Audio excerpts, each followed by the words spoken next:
Hello, everyone. Hello, Andrew Carr. How are you? Good evening. How are you?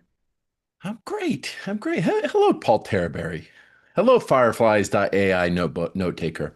I don't really know how to feel about people taking notes on AI. I guess it's good because if they can't be here, they just send their AI assistant, but it feels a little bit weird and dystopian sometimes.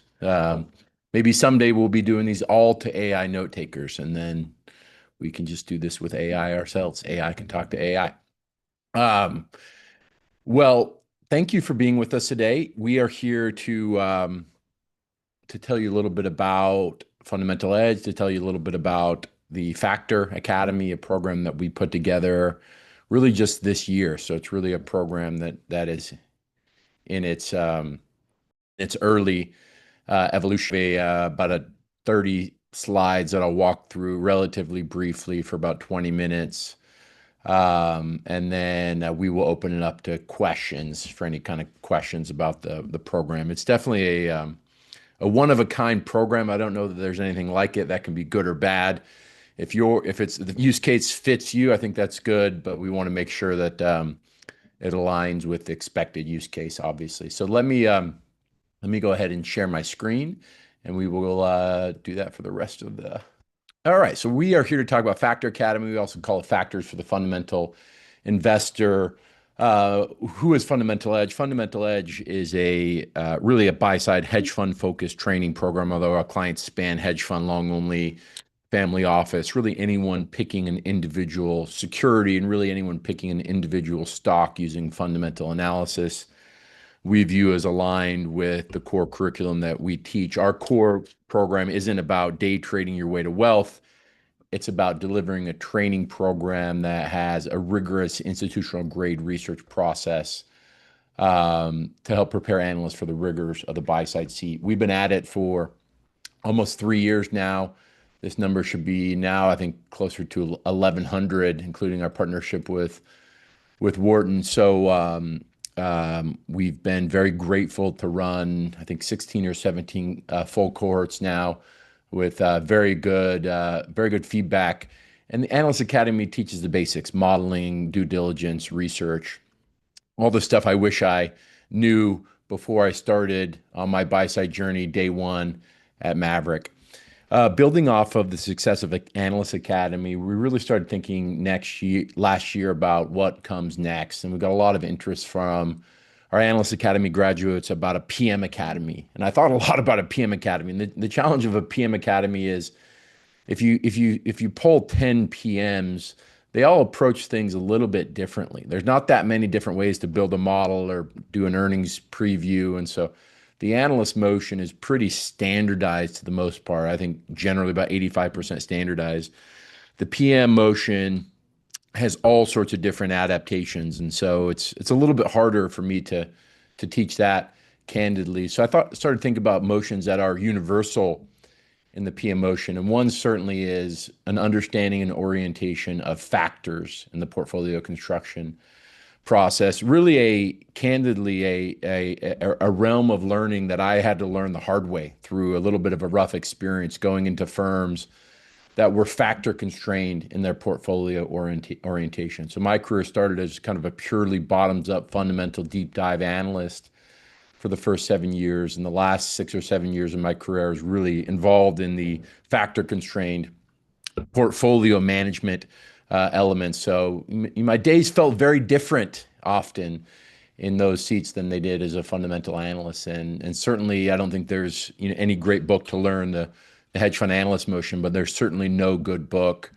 exhaustive book to learn the motion of managing a portfolio in a factor constrained approach. And so we kind of started to ask ourselves the question of raise your hand if you've heard this before. We manage capital and beta neutral factor constrained portfolio approach. It's like if you're not steeped in this industry, you're kind of like, huh? What does that mean? We underperformed today because our portfolio was underweight momentum and size factors. Like, okay, that sounds like an excuse, but what does that actually mean? What do you do about that? The crowding factor is having a -4 standard deviation move today. Powell was dovish or hawkish, and a pot is blowing up on a factor rotation. I prefer not to cover that short. It would exacerbate our excess beta exposure. I need you to get your book from 68 IDEO to 75 IDEO. And see, these are all just heard on the street comments that you're not really going to read about much on the front page of the Wall Street Journal. But these are the things if you're sitting at a hedge fund, if you're allocating to hedge funds, if you're a risk manager to hedge funds, these are conversations that are happening day in and day out. One of our guest speakers and really the author of the only truly kind of helpful book in this space, Advanced Portfolio Management, Giuseppe Paleologo, who's now the head of risk management at Balyasny, told us 20 years ago, no fundamental stock picker was thinking about factors. Today, many stock pickers are thinking about factors. In a few years, all stock pickers will be thinking about factors. The others will have gone extinct, and that might embed a little bit of hyperbole in it. But I've really had a front row seat for the last 15 or 20 years and seeing the evolution of the orientation around factors as a chassis for the institutional asset management industry. And so really, to dig a little bit deeper into that, we kind of think about three dominant trends in equity markets. One is the kind of well-known, well-understood trend of indexation and the shift to passive from active of cheap beta, and the reality that 70% of long onlys have underperformed the S&P, and this really orthodoxy amongst many investors, both retail and institutional, that it's very hard. You can't beat the S&P 500. That has really led to a tectonic shift in allocations to indices. Two, part of passive or passive light or active light or thematic and factor-based ETFs. And candidly, before the development of this program, I knew this was a big industry, but I didn't realize that the thematic and factor ETF world, the thematic investing world, was roughly equal size to the long-short equity world, roughly a $2 trillion industry. The amount of capital has gone into factor-focused strategies, whether they be value, momentum, low volatility, the proliferation of both smart beta products, but also portable alpha strategies that are really making a resurgence. So we talk about with some of our guest speakers, really understanding that who's on the other side of the trade matters a lot. We talk a lot about that as fundamental analysts and PMs, and understanding that more and more who's on the other side of the trade is the indexer or the factor ETF or the factor quant. And so understanding these different players at the poker table can be important. Three, and this is more topical for many of our folks, is the rise of the multi-manager space, having gone from a $90 billion industry to a $300 to $400 billion industry now, and really has been the incremental source of new AUM in the hedge fund industry, and certainly the incremental source of new seats, new investor seats. A typical mid-sized Tiger Cub might have 8 to 12 people on the investment team. That's the size of one decent pod at one of the big four pods now. And so just sheer number of investment seats really means that for those of us looking for a career in this industry, more often than not, whether we like it or not, the incremental employer tends to come from these large complexes. And we talk a lot about in the program the different orientations, constructions of portfolio management, and how a levered long only has different degrees of freedom relative to drawdowns and volatility. But at most multi-managers, vol is really the singular definition of risk, or the dominant definition of risk. There's really this mindset that Giuseppe articulates as the separation of concerns between factor and IDEO. And really the construction of these firms is creating what I call an alpha machine, in the sense that, a portfolio to multi-manager is taking a volatility budget, targeting a portfolio of volatility, and then taking beta adjusted exposures to get down to zero beta exposure, and really trying to drive spread in that portfolio, with longs going, quite simply, longs going up more than shorts. There are different constraints in this, and so in the sense, of an 8% long short spread here, that seems impressive. 4% return on gross seems not that great in the context of broader returns that can be generated across investment strategies. But the magic of this strategy is running this with leverage. In a typical $1.5 billion gross market value portfolio, you might have 300 million or even less in terms of an equity slice, running 500% gross or higher on long short equity books. This means that sort of leverage in these portfolios means that the separation of concerns is really important, these portfolios are more sharp optimizing than dollar optimizing. And so, in the construct of these firms, the separation of concerns and sum of squares dynamics are important in the sense that if you take four uncorrelated sleeves, you don't, the volatility of those four sleeves is not the basic sum, but it's a sum of squares. In the sense that if each of these individual sleeves are one sharp portfolio, those add up are additive to a two sharp portfolio through the diffusion of the risk via this is very hypothetical, assuming no correlation between the individual sleeves, which is always some degree, usually some degree of correlation. But this sharp mindset in terms of understanding and deploying capital was really a mindset shift that was critical for me and challenging for me, going from that, hey, I'm just going to pick good stocks, pick good longs, and pick good shorts, to all of a sudden I'm thinking about a vol budget. I'm thinking about understanding that with the underlying leverage in my portfolio, right? I need to generate, 85%. There should be 85% IDEO, 85% of my risk in IDEO, and 15 to 25% of my risk in factors. And so I couldn't take just a momentum bet or a value bet. I had to actually distill those trades down. So those are skills that are really learned the hard way. I've seen them learned the hard way many times. I've certainly learned them the hard way until I got the hang of it to some degree.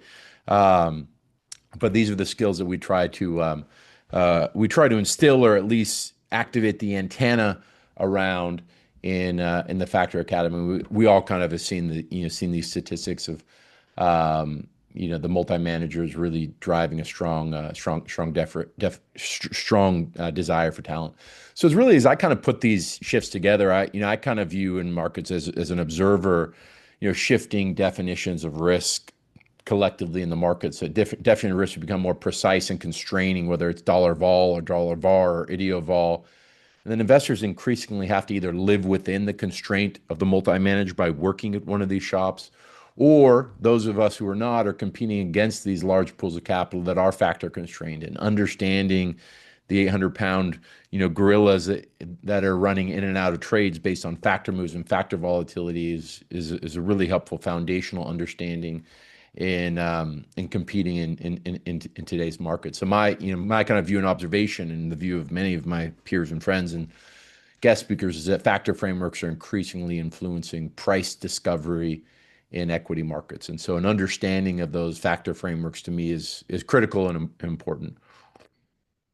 Second are the shifting definitions of and beta, and to some degree, this starts to go into the business of creating an asset manager, the business of raising capital. The institutional LPs are becoming more sophisticated. The old days of 2 and 20 on a black box equity long short portfolio are less prevalent. Today, the more standard approach is high fees for high alpha, low fee for beta, and factor P&L tends to be bucketed as beta now. And to the extent that we'll walk through the core four factors that have garnered the majority of academic and practitioner interest over the last 2 decades.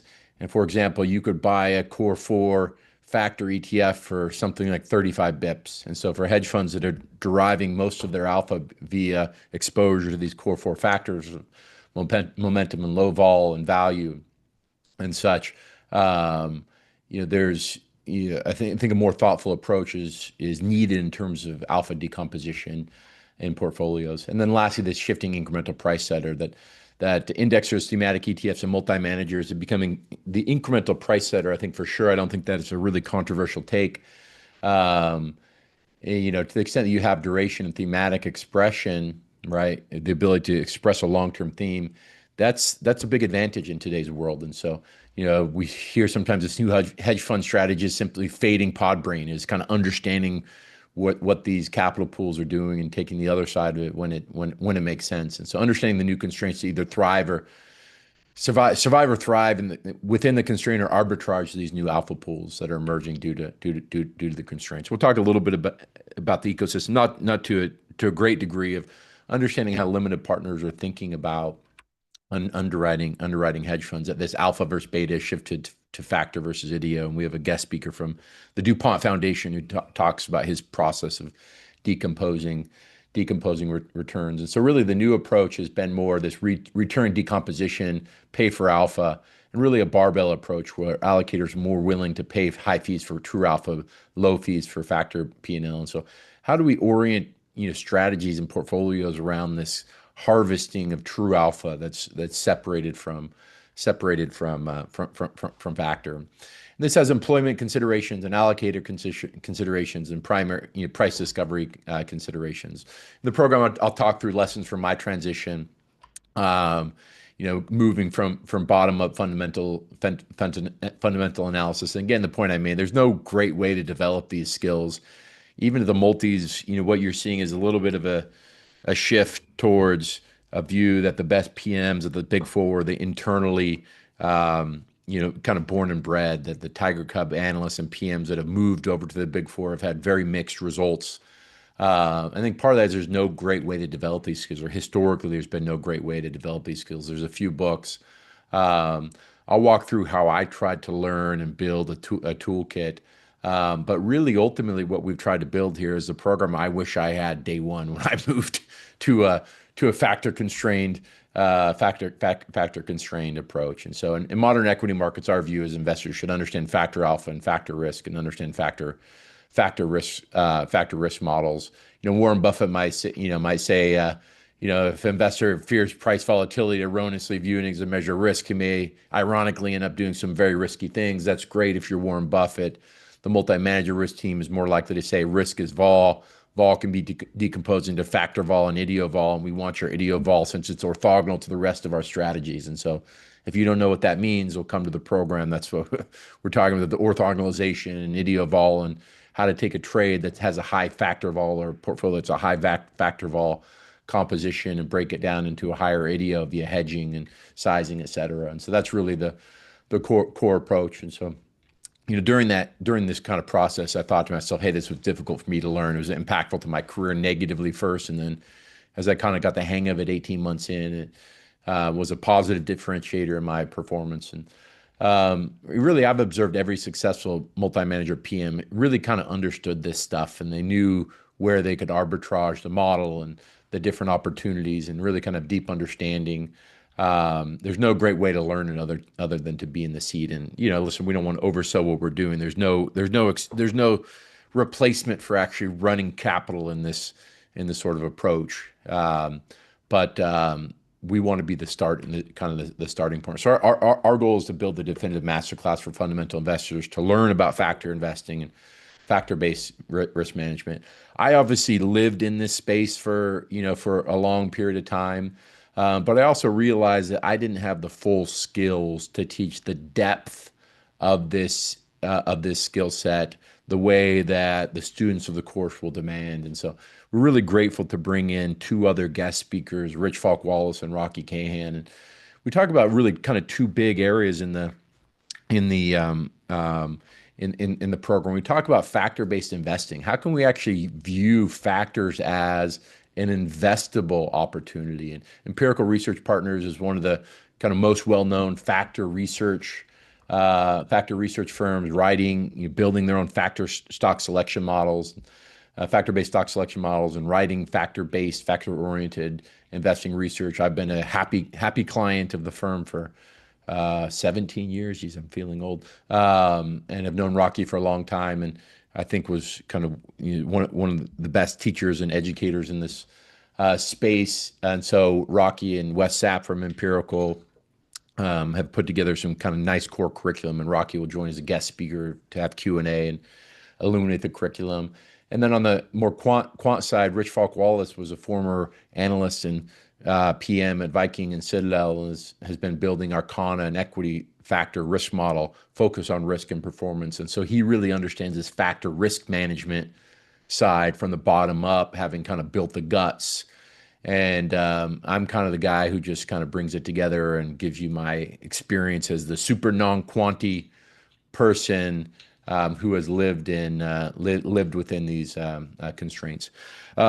Even that's not enough. We kind of went to the broad subset of the industry and really tried to identify the best guest speakers that would respond to my emails to provide complementary perspectives and explore factor investing really from all from all angles. People like Giuseppe Paleologo, who was former risk management at Millennium and Citadel and Hudson River, is now at Balyasny. People like Mark Carver, who's a global head of equity factors at MSCI, and Melissa Brown from Axioma.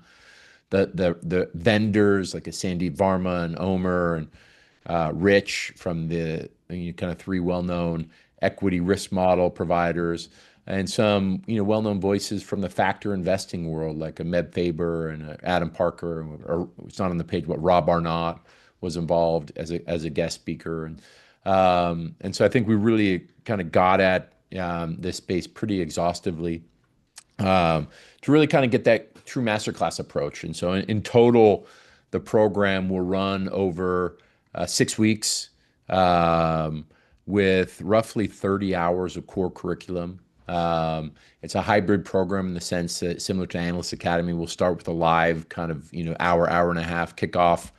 We will have three or four live office hours through the program to support the self-paced curriculum, and then we'll do a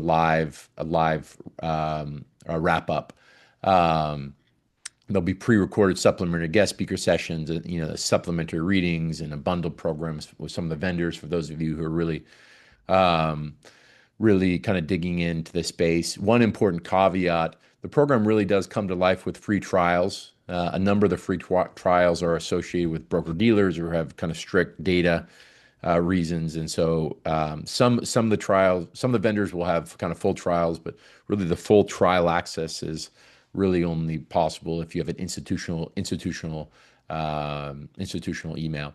So the two use case for factors really alpha generation, where it's quant stock selection models or factor harvesting, or thinking about your strategy and distilling that with a factor lens, and the risk management space. And this is really more true in the multi-manager world of a factor-based risk model. And so we really try to make this a practical program. It's not a super academic program because I'm not a super Greek letters, quanti sort of person. What we really try to go into are the common conundrums as a PM in the space. Hey, growth stocks have been killed. When's the time to lean in?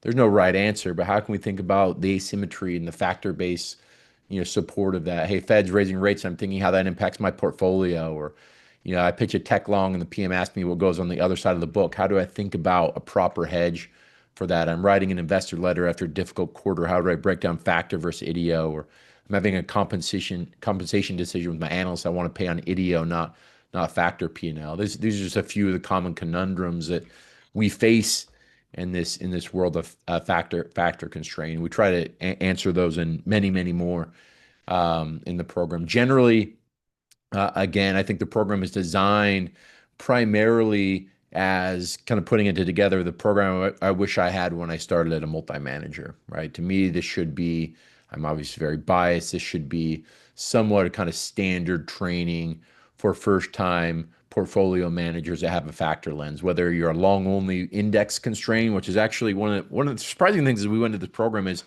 how many long-only managers are implementing these factor risk models now, because they're benchmarked to an index, and you can think about a factor benchmarked long-only strategy is really a factor constrained vis-a-vis the benchmark. And so we dug into that with relative depth, and helpful for all team members in my mind looking to have a better understanding of the portfolio construction constraints. I think fundamental investors more broadly are just seeking more awareness about market price discovery in the world. And I'd say allocators selectively, those allocators that really we don't dig deeply into, understanding hedge fund performance. We speak much more to the PM side.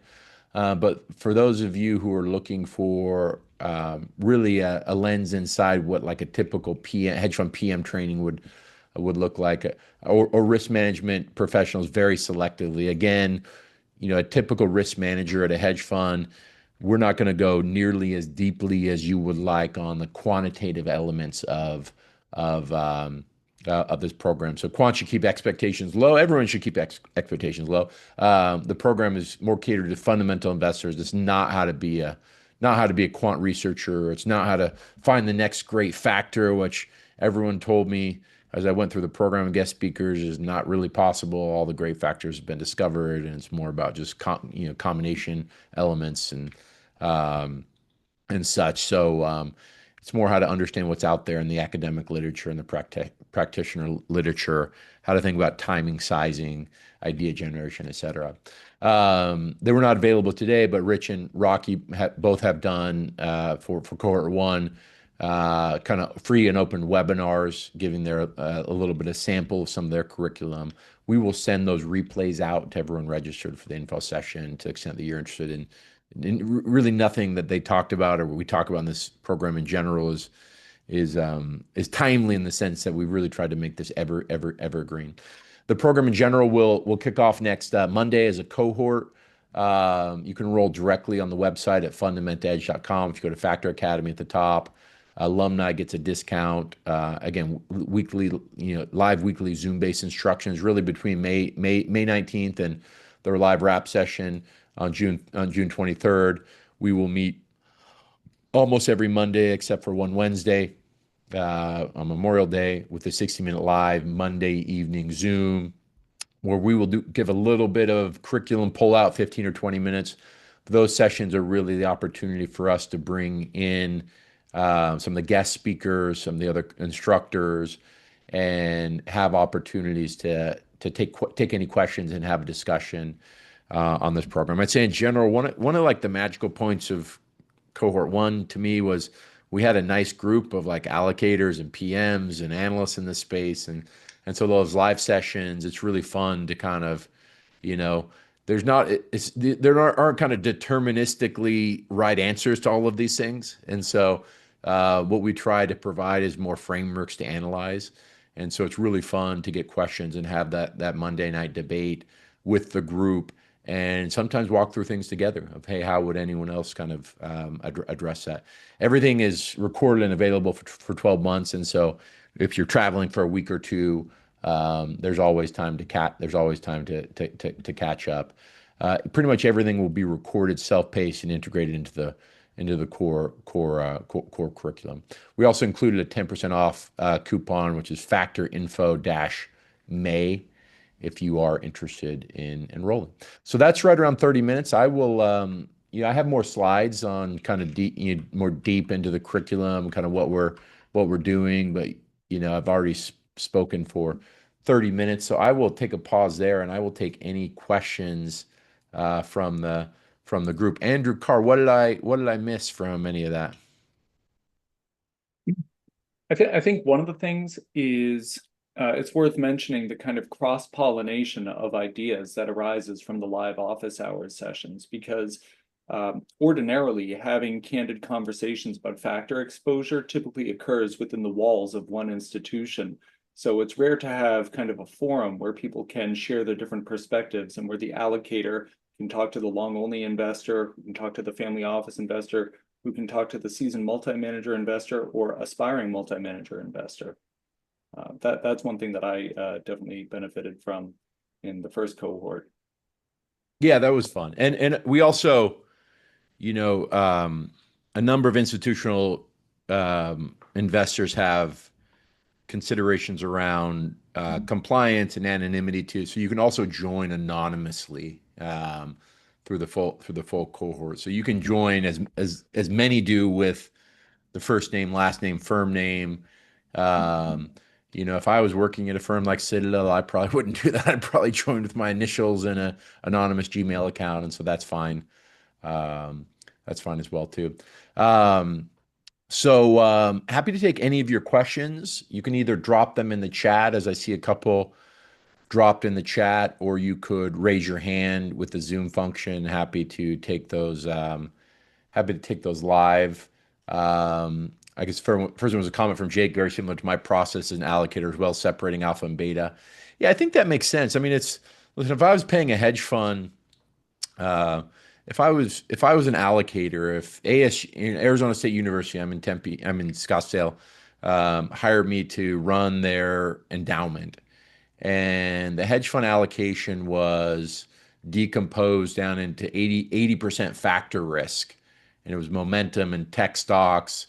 Well, I could recreate that portfolio in a in a much lower fee basis with much better liquidity terms um, and so we walk a bit through in the program the Norway model. Norway is one of the kind of high impact institutions that really went through kind of post GFC a reconsideration um, of their hedge fund allocations, their alternatives allocations, and found that a large chunk of their risk embedded in their aggregate portfolio was factor risk.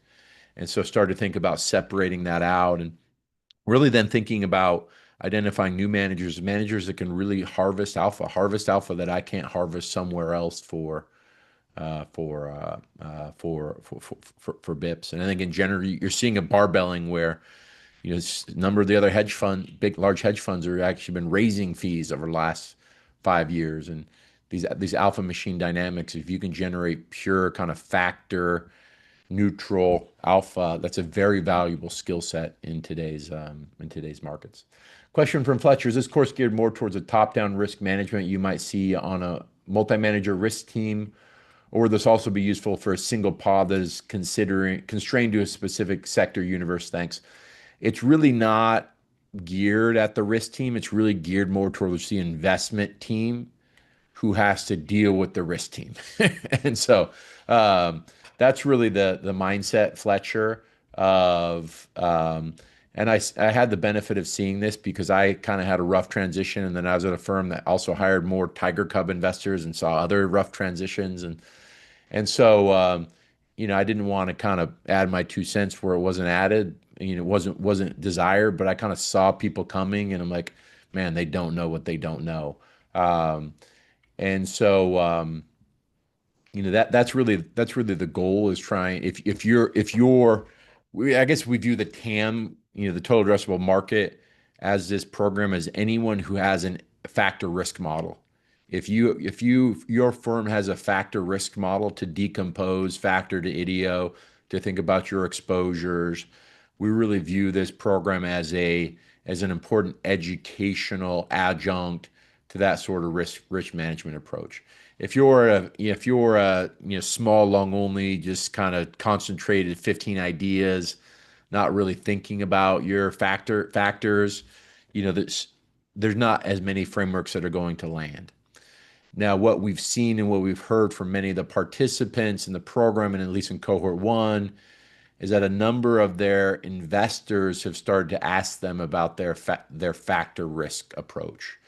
And so if you're raising capital 250K, 500K at a time from high net worth investors, they're probably not, the people at your local country club are probably not going to be running factor decompositions of that 250K portfolio. As you become more institutional, as you seek more institutional pools, understanding your factor decomposition is going to be increasingly critical. And that's where I think there's been a real boom in the factor risk model space, because that more and more firms are bringing on this sort of factor risk decomposition approach to speak to allocators. And then a lot of it is the monthly updates or quarterly updates of trying to understand, hey, why do we make or lose money here? I think they're also, so I think that's one sort of logistics thing. I think there are also other things, Fletcher, that we really tried to do. This is where Empirical and Rocky come in. Is like, there was a time in 2022 where high quality has been a very kind of high alpha factor. It's one of the core four factors over time. Kind of strong degree of academic validation. There's questions of whether it passes prologue, which we'll go into.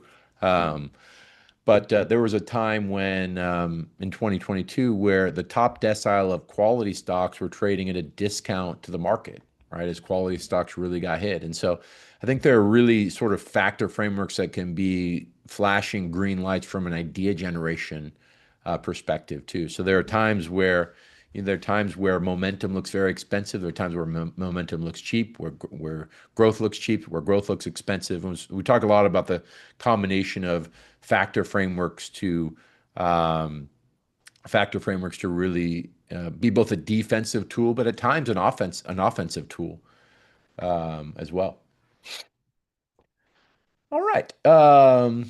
Question for Martin, how applicable is the content for long only funds that naturally will have a higher contribution from beta? Um, I thought, initially I thought it wouldn't be as applicable, Martin. What I found through the program is that, um, and this is, we kind of developed this as part of the curriculum as we went through this, understanding that if I, say I'm a, long only manager benchmark to the Russell 2000. Well, it'd actually be really helpful to understand the factor decomposition of the Russell 2000, the factor decomposition of my portfolio vis-a-vis the Russell 2000. And so the degree that you have any structural views on factor alpha, which I think, the equity risk premium of a number of at least 4 to 10 factors, I think is relatively well agreed upon. Or you have cyclical views on factors such as, hey, momentum has had a good run and I might want to be underweight or not have exposure to momentum. You can think about a factor overlay on your portfolio relative to the index, and that can be a reasonable way over time to pick up certain degrees of alpha. Now, people will disagree on that. Folks like Gappy will argue that there's no free lunch in factors, that one shouldn't try to harvest factors, that factors are certainly just risk, not alpha. Now, on the other side of the coin, people like Rocky Can will argue that, hey, a well thought out, well deployed factor stock selection model can give you 300 to 500 basis points of alpha over time, and those are real numbers that you know I believe to be, I personally believe to be true. So I would certainly, certainly if you're indexed, an index relative measure, you can really think about your portfolio almost as your longs relative to an index short book, and that's your sort of alpha contribution. Are there live interactions with the guest speakers, Rich, Gappy, and Mark? Yes, and we're finalizing that. There certainly will be live interaction with Rich, and there will be live interaction with Rocky K and the two other instructors. The guest speakers tend to be busier people, although we are working to get one, two, or three of them into the program live the session. So I would make that may or may not happen for certain. Rich, Rocky, and myself will be at all the live sessions. Rich should be at multiple two, three, or more. Um, so that's that. Are there capstone projects? Yes, we did do capstone projects in the first program. A little bit of speed bump on the capstone projects is that they required one of the tools, and so either Omega Point, Arcana, or Equity Data Science are three of the well-known equity risk models. It's a little bit difficult to get a true access to those programs having a Gmail account. They have certain constraints with their downstream vendor relationships. Um, and so we're still finalizing that, but I think that it's safe to say that the capstone project would be more of a institutional student only, which is a little bit unfortunate. Now, what we do have is we have the recorded capstone prompts and capstone debriefs for all three of the capstones that we did. And so even if you can't follow along in the software program, you will be able to follow along in the prompt and debrief that we did that was fully recorded for cohort one. All right. Question from Paolo. Recently promoted PM focused on global equities, and my main constraint is sizing, correlation, and hedges. I think I can find a good business at a reasonable price, but to manage that within over 12 plus stocks is harder. Do you think the course would approach that? Yeah, we talk a lot about that. Really, it's really split into four areas. One is really an introduction to factors. Two is factor-based investing. Three is factor risk management. And four is factor-aware portfolio management. So in factor-aware portfolio management, we get relatively deeply into sizing, we get relatively deeply into hedging strategies. So we'll walk through different approaches, such as such as hedge packages, how to think about factor aware hedge packages, how to deal with the whack-a-mole problem of hedging, and that you're hedging at one factor and then other factors pop up, to the degree that you're institutional and you can get a trial to one of the vendors during the program. That's helpful in the education. If not, I also have access to one of the vendors, and so Paulo, during many times the office hours, people will throw things at me, and I'll say, okay, you want to hedge Meta? Like, what are the three best stocks to hedge Meta? Let's go through that from kind of an intellectual perspective. What would hedge out the core drivers of the business? But are those also the tightest factor hedges? Sometimes they may be, but oftentimes you might be surprised at what delivers a tight factor approach. And so I'd say certainly that's a common use case, or I think a good use case of the program, to be more thoughtful about hedging and pair trading for sure.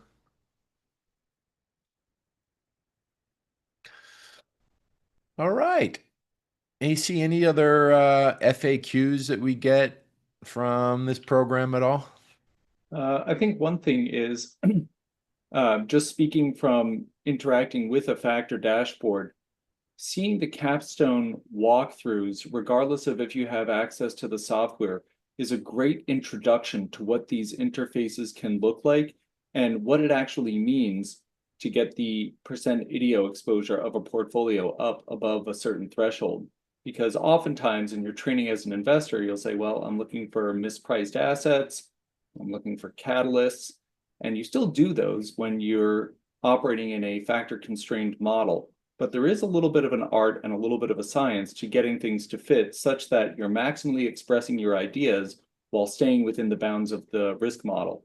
And I'm greatly of the belief that early and frequent exposure to problem solving as you're trying to construct your portfolio is very useful. And this is certainly the kind of thing that I wish I would have had when I was first interacting with a factor dashboard. So even just seeing the walkthroughs is extremely helpful and illustrative. Yeah, it sounds great. That's a great point. Great point, Andrew. Um, yeah, I was kind of like a little crazy building this program because it's like, are we going after like the absolute smallest TAM that we can ever imagine of like people who are investing with a factor risk dashboard? Um, and so I think we all are like comfortable that the addressable market is like really, really tiny, although we had a decent sized cohort in round one. Um, maybe it wasn't the best commercial idea. Um, but I think that we were really happy with how the program turned out in terms of, one-stop shop to get a comprehensive understanding of factors as it relates to your portfolio. A very kind of niche use case for sure. But as Andrew said, when he was in the seat, when I was in the seat, this would have been incredibly useful. Um, Probably saved me, not only hours of, you know, difficulty learning, but probably certainly some P&L of like stupid hedging mistakes and other things that I had to learn the hard way, and dealing with, implied vol spikes and all sorts of other challenges. So hopefully you can our mistakes can be an annotated map of what not to do is the ultimate goal in the program. And and having lived in it more, I know enough to ask the right questions to the true experts, the true quantitative experts that are involved in the program.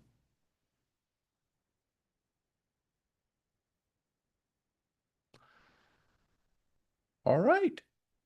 Well, thank you for your. Do you have anything else, Andrew? Oh, just a couple others in the general chat. Oh, okay. Oh, I see it. Um, Gotcha. Oh, I missed those. Um,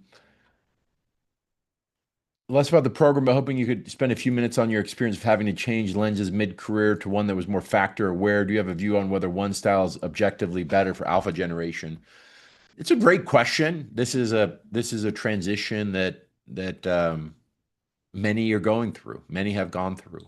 Um, the flows in the space have kind of been deterministic to this transition. I have mixed feelings about it, to be honest. I think I was raised as an intellectually pure, fundamentals first, good business, bad business, just pick the stocks and everything else, pick good stocks and everything else will take care of itself sort of investor. Um, you know, that lens seems a little bit anachronistic in today's world. The Tiger Cub community has been under a little bit of incremental pressure. Alpha pools aren't necessarily as wide as they were in the past. I think the Tiger style model worked really well when long short spreads were high singles or low double digits, and even with lower gross exposure, you could generate some real kind of impressive long short spread. I think spreads have compressed as the market's gotten more competitive, and so spreads are more single digits. And with 50% nets in a 13% compounding S&P world, it's been really hard for Tiger Cubs to really drive a differentiated return stream, particularly when they have collectively contained a lot of factor alpha that hasn't necessarily protected capital in markets like 22. So I think that's an existential reality. If you haven't seen I thought Lone Pine co-CIO Lone Pine articulated this incredibly thoughtfully in her recent podcast with Patrick O'Shaughnessy about that sort of like the 22 issues and what they've changed. So one, I think the old world of the hedge fund world is just evolving. It has to. Um, that being said, I loved being just a fun. I loved shutting my office door and just like you know burrowing into research for days and weeks at a time. And I miss that moving to the pod world where the velocity is much higher. And some days, I think I went one day where I'm like, I haven't read a 10K in 3 months. And I kind of missed it. I missed that sort of deep, fundamental, more academic, long-term thinking around businesses and industries. And sometimes when you're sitting there thinking about, living quarterly print to quarterly print and trying to identify who's going to cut guide or pre-announce ahead of the next healthcare conference, it feels a little bit gimmicky sometimes. That being said, there are some great positives to that style of investing. I mean, it's very easy to become a PM relative to the broad sense of the industry. I mean, becoming a portfolio manager at most institutional firms is a really long journey. At a multi-manager firm, you can be a PM 5 years, 7 years, 10 years into your career, and if you do a great job, even if you're young, you can really have an accelerated career. Um, I think to some degree, the fact that I did it for 4 years at three different funds speaks to the fact that it wasn't necessarily my calling from a from an emotional wiring perspective. I think showing up every day, nervous system on overload, constant paranoia is required. That sort of high velocity investing isn't for everyone, and it certainly wasn't something that I I saw doing my entire career. Intellectually, I'm in awe of multi-manager PMs that can make money with such consistency, that can make money 9, 10, 11 months out of the year. And so there is incredible skill. The top 5 or 10% of PMs at these places are just incredibly good, incredibly thoughtful investors. In terms of which one is objectively better for alpha generation, I don't think there's a real debate that the pods have really hoovered up alpha, that they've kind of constructed their firms to be true alpha machines, and that a number of the approaches that we walk through in the program are quite effective at isolating the alpha in trades. So yeah, that's that. Um, how the academy supports networking career opportunities for those who want to break into the buy side. We do that a little bit more in the Analyst Academy than this program, the Factor Academy. Although Martin, happy to kind of talk about that. Really, kind of the core thing beyond just the normal networking effects of being together in groups and getting to know each other and New York-based mixers, et cetera, um, is is really kind of arbitraging or using the talent hub where we will, a number of firms will reach out to us with openings and then we'll distribute those out to our alumni base. We really distribute it to the open access group of anyone who signed up for Talent Hub, but we kind of put a blue star, I guess, next to Analyst Academy grads because a number of clients actually want that kind of training pre-done. They want that day one readiness from a trading perspective. Yeah, those are really the core considerations. We also try to give the caveat that, you know, what we're doing is not as linear as a coding boot camp where it's like, hey, come to this 5 week program, and you get a job. So I would not caution you not to think about our programs that way. Getting a job at a hedge fund is a multi-dimensional challenge of resume and experience and interviewing skills. We are but one of many tools in your toolkit to break into the very competitive buy side. Now, we have, you know, not 100, but tens and tens and tens of situations where we've got emails like, hey, the content curriculum, the program was really helpful in understanding what the pitch and the model should look like, and I speak the language and such. And so, we do believe, the programs can be an accelerant to the interview process, but we really speak less to the interview process and more to the curriculum you need to do the job. And then Jake had a comment. The Teachable mobile app has been awesome too. Finished the first week off course already. There you go. He's overachiever, finishing the first week before the program even starts. And so we really pivoted a number of our programs towards this approach. Anyways, we found in the early days we did Analyst Academy fully live Zoom. And the reality, and we know it because we've been in your seats, is that things pop up. We have tariff news, and it's a all hands on deck. Not the right time to do training. I need to focus on that for 2 weeks, and then, hey, tariffs are settled, and all of a sudden things are quiet. It's not earnings, and I have some time to do this. And so, the episodic availability of your time, we try to work around. That's why we kind of record things, and you can power through the program mostly we do the live sessions on a Monday night, but you can power through the live session, the recorded sessions in a weekend if you want to. It'd be a long weekend, but yeah, it's kind of pick your pace from a curriculum perspective. All right. Well, thank you for the questions. Thank you for the participation. And if you have any other questions, you can email me, Brett, at fundamentedge.com or Andrew at fundamentedge.com. And happy to give any other answers or insights into the program. And if it fits where you're at in your career, if we could be helpful, then we'd love to see you in the cohort next Monday. Thanks, RK.